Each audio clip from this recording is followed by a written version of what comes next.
someone who's considering a Senate run to replace him, what? You're not? Usually when someone puts out a book, it means they're going to run for office. Not always, but that always is. Isn't writing a book the fastest way to get rich in America right now? No. You said it was OnlyFans. No, you don't get rich writing books. I hate to tell you, bro. Too late. Anyway, what do you believe will be Mitch McConnell's legacy? I guess that's who you'd be replacing, right? Yeah. When you run for Senate, if you run for Senate. Imagine this scene. Republican strategist Scott Jennings is on HBO's Real Time with Bill Maher. Initially, he's joking around and joining in on the lighthearted banter about a possible Senate run. But hold on. In just a few short moments, that easygoing chat turned into a full-blown political showdown. What started off as innocent buddy talk quickly morphed into one of those rare TV episodes where the guest completely takes the reins. Jennings didn't just navigate a room filled with opposing viewpoints. He conquered it.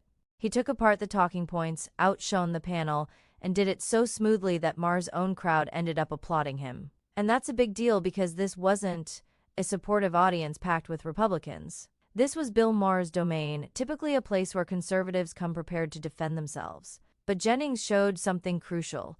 His sharp, fact-based approach isn't just effective against the professional left-wing commentators on CNN. It's equally powerful against leftist cultural figures. He remained calm, composed, and accurate, managing to debunk the progressive narrative right in front of the folks who usually support it. Then, just when it seemed as though the discussion was winding down, Jennings shifted tactics. He dissected Donald Trump's foreign policy with such clarity and directness that even Maher's own base couldn't resist applauding. He went further, targeting the cultural decline that modern liberalism continues to promote.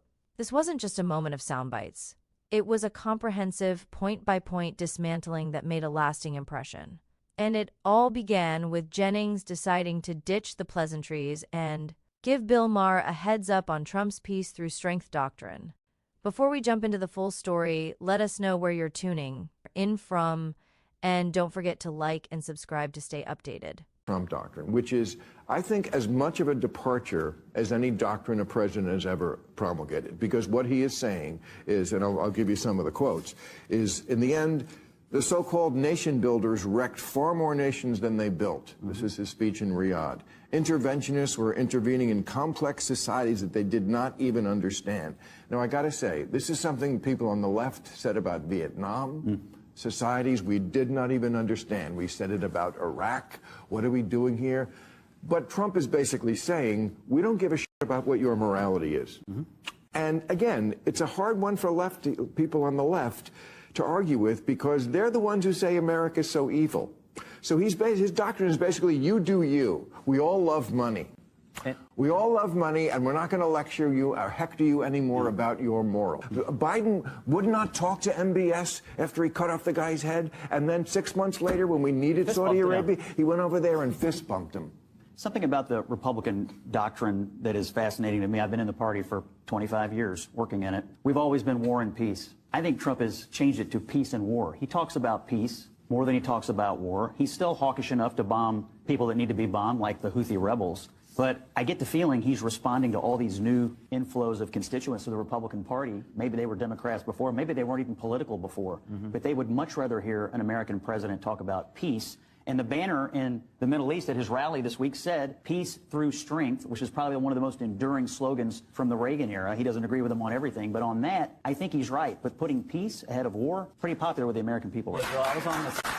An audience known for its lack of affection toward Donald Trump started clapping for his foreign policy during Bill Maher's show. Jennings clearly and logically presented the situation, making even those across the political aisle agree with him. He highlighted an often overlooked point the media tries to ignore during Trump's era. The U.S. didn't embark on any new wars.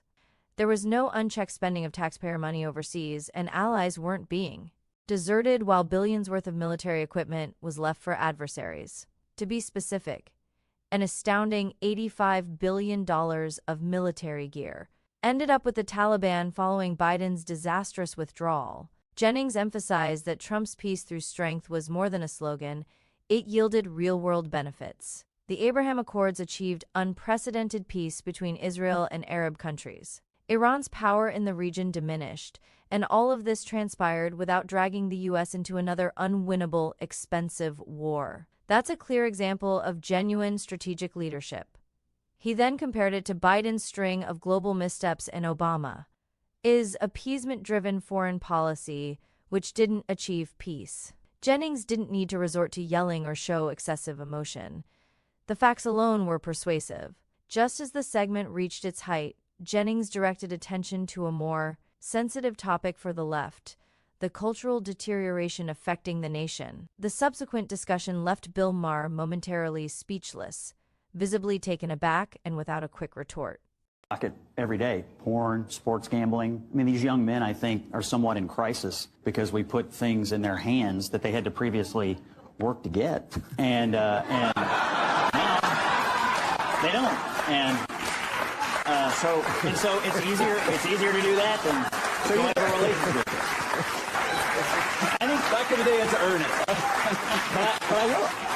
I think I'm like you. I tend to, when you're an adult, I'm sort of not sure I'd be in league with banning things for adults. It's a hard thing to do. However, there is something wrong with our culture on this front. I mean, look what we're teaching young women right now. We're teaching a whole generation of young women that the best and fastest way to get rich is to have sex with people in front of strangers for money. We're teaching... You're talking about OnlyFans? I'm talking about OnlyFans. We're teaching young women that if you can have sex with 500 or 1,000 people in a short period of time, you'll be a cultural icon, and that is corrosive for the culture. And so to your point, it's different than it used to be, and what are we teaching these girls? It's not just the boys. What are we teaching them about their own personal humanity and values? Okay.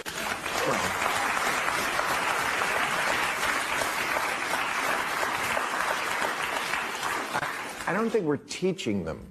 I think they're doing it because the economy sucks. But yes, desperation leads people to do things just like that. I don't think most of them would want to do it.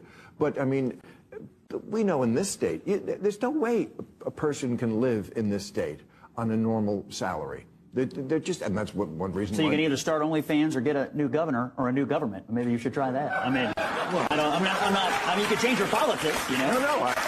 Yeah. Trust me, I don't feel undertaxed here in California. I've complained about the same. You could almost see it etched into Bill Maher's face, that delicate trace of unease. When someone starts revealing truths that are too profound to brush aside, Jennings cut straight to the core of America's cultural deterioration, highlighting the decay that has been masked as advancement. He discussed how platforms like OnlyFans have transformed exploitation into a spectacle, how the disintegration of family values has left countless young men feeling more isolated than ever, and how progressive cultural ideologies have muddied the waters of morality, purpose, and even core identity. He illustrated a society where dysfunction isn't just accepted, but celebrated, and where young women are taught that trading intimacy for fame is the swift path, while young men are left aimless and out of touch. At that moment, Maher was speechless. No comeback, no witty repartee, just that kind of uncomfortable silence that envelops a room when someone finally articulates what many have been contemplating but are too intimidated to express.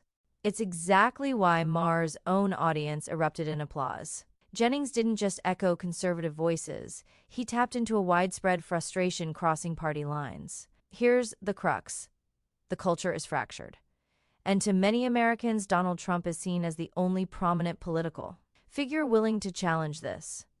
In one evening, Jennings managed to highlight the shortcomings of both Biden's international strategies and the left's cultural policies without even raising his voice. That's not just winning the debate. That's shifting the narrative. If you believe culture needs repairing and more discussions like these should happen, share your thoughts in the comments. Hit that like button and subscribe so you won't miss more insights like this.